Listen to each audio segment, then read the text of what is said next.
married for almost 47 years. He'd been a member of the fire departments through his years from teenager until over 50 years. He was very active in the Libertytown Fire Department.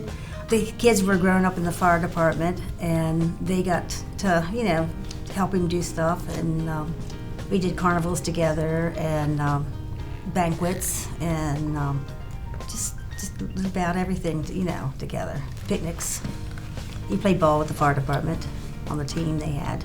I know he enjoyed doing the raffle at the carnival. He was in charge of that. The last couple of years, he was doing that, getting the sponsors and stuff. That was like a 24-hour job.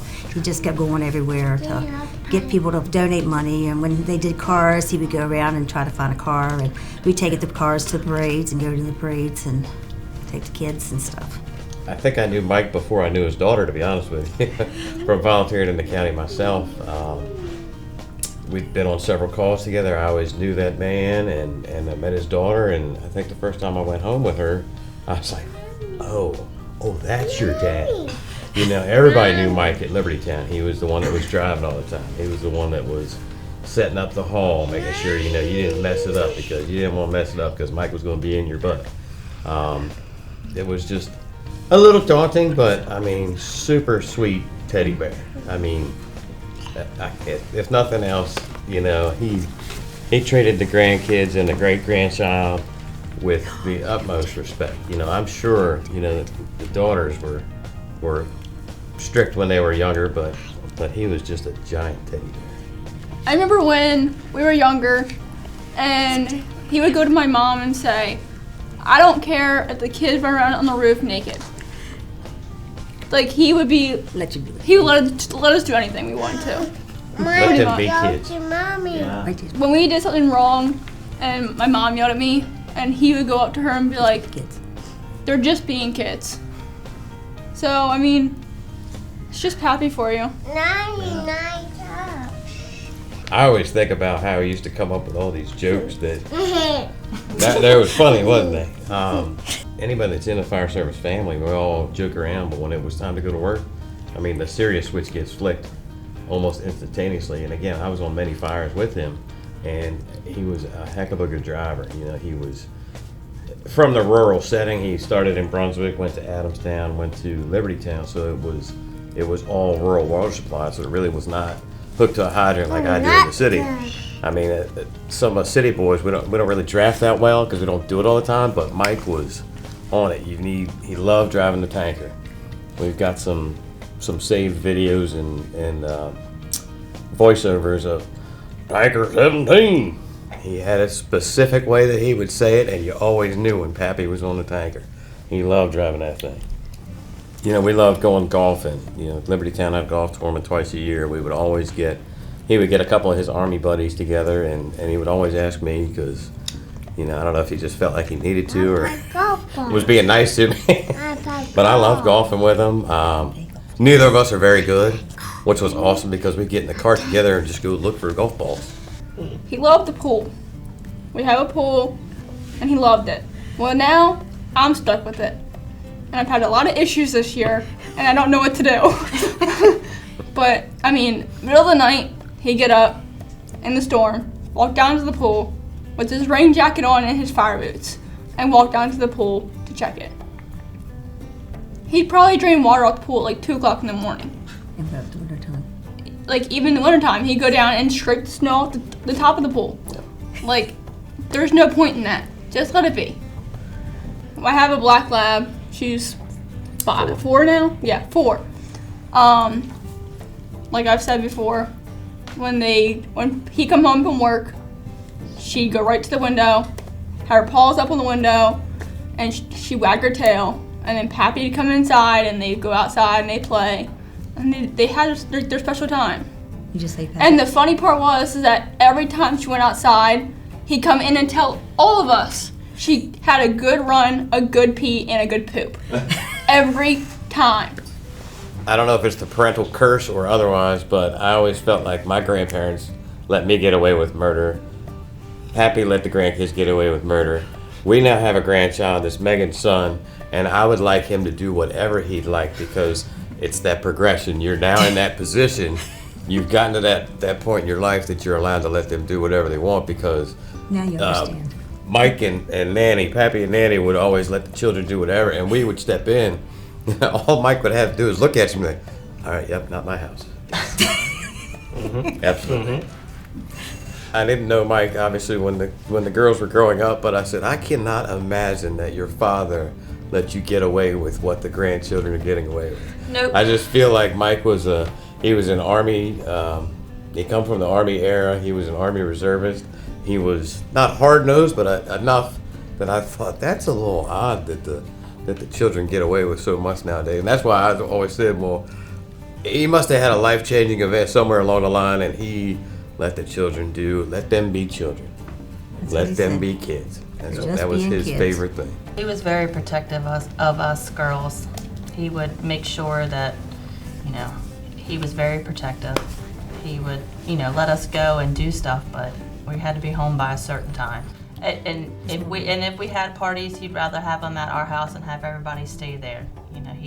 He'd be checking. He'd be walking down the steps. If we would be downstairs, he'd be down, make sure everybody was all right, and he'd go back up. But he was very protective of us. It's in his blood.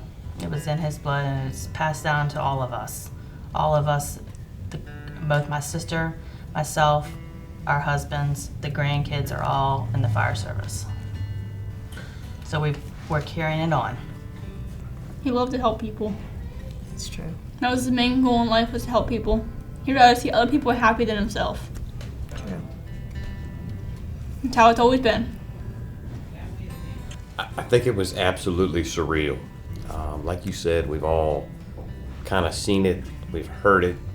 We lived near Emmitsburg. We were familiar with the National Fallen Firefighters, Memorial. I play softball every year in Las Vegas for the National Fallen Firefighters Foundation. But when it happened to Mike and I got that phone call, being on the flip side was absolutely humbling, in my opinion. We went to Baltimore to pick Mike up. We're very good friends with the funeral home folks as well. And George Stauffer treated Mike with the utmost respect. We all went there. We all had a piece part in it, but seeing the brotherhood on every single overpass on the way back and seeing people that were stopped on the side of the road that would get out of their vehicle with their hands over their hearts in respect was just absolutely blew my mind. Again, I've been on the overpass. I've given my respects to others, but I was blown away, absolutely blown away. I'll never forget the call. Usually my dad never calls me unless something is wrong or I'm in trouble. And I was at work. I was working down in Middleburg, Virginia with a farm that I worked for. And I'll never forget that Dad said Pappy wasn't here anymore. And I just felt my heart just drop. Because I was just like, what happened? And he told me that he passed away on a fire call. I was like, it just was unreal. I didn't think it was real. And so I told my dad, I said, well, I'll be down as soon as I get off work, I'll be there. But in the fire service, the brotherhood is very tight with everybody. And everybody was so, I'm trying to think of the word, was always there for any one of us in the family, whether it was my dad, Nanny, or Linda, my stepmother, my aunt, my uncle, my cousins, my stepsister. They were always there for us. I never thought in my lifetime that I would have to deal with that in a career in the fire service. I've been in it for 6 years, following my father's footsteps, and I never thought I was going to be able to have to see any of this. Over 2 years ago, my grandfather passed away, but this past winter, I was on a barn fire in West Virginia. That's where I volunteer at, and I lost a fellow brother on the barn fire as well. I want him to know how much his Pappy loved him. Cause the funny story was the one day he came home from work. I think my son was a month old, and I was changing his diaper. And he's laying on the couch, and I was changing him, and Pappy walked over and put his head down there, and Gavin started peeing in his face. And it was so funny, and he started crying at Gavin. He was like, "You peeing on G-Pap?" And then just the little man just started laughing at him. So it was pretty funny. kind of forget about that memory. And also, But- we taped the funeral on, because it was broadcast, and Megan watches it a lot, and now he watches it. And he hears the bagpipes, and whenever he hears bagpipes, he says, I march. Now he salutes with the bagpipes when he hears the bagpipes. He says, that's my Pappy song. So, yeah, we were down there the other week for a fundraiser, and he heard about bagpipes. He goes, that's my Pappy song, and he'll start marching. He rode in with us this morning, and he made sure that he says we have to stop by the flag so I can march by the flag this morning, because he knew the men were going to be out there watching the flag, and he needed to see the flag. So he's already very smart. He's already a lot smarter than we are. Go ahead. I think the most important thing is you're going to feel lost. You're not going to know what to do, but there is going to be somebody there that will help you. We've been helped, again, being from the system, knowing the system. You would have thought maybe we could figure it out, but there was somebody there to figure it out for you. It was absolutely phenomenal. We spoke with a captain last night that said the really cool thing is to watch people, families that this is their first year that they're being helped along, and then maybe next year you'll be that family helping the next family along. It's all about helping each other out, and there has not been a single person yet that if you'd asked them for a quarter for a phone call, they wouldn't have found one for you. Not that anybody cares a quarter anymore, but whatever you need, it's phenomenal. With the night of his funeral, I think that's what it was. We were getting ready to go to sleep, and we heard this noise. The smoke alarm was going off in our house. And then we tried to figure out where it was coming from. We found it. We woke up the next morning, my aunt's house. They have an alarm system at their house. Theirs went off too, but their alarm system never went off, which is kind of weird. So we're like, Pappy's playing jokes with us, like telling us that he's here. It was just crazy. I got one last thing. Yeah. Ever since Pappy had passed away, my dad has taken over as primary caretaker of the house, of making sure maintenance is done, all that sort of stuff, putting up Christmas lights. Every time my dad tries to do something, I'm pretty sure Pappy gets back at him because he hurt his thumb and he hurt his eye before. We were cleaning up boxes and getting rid of some stuff, and he got hit with a board in his eye.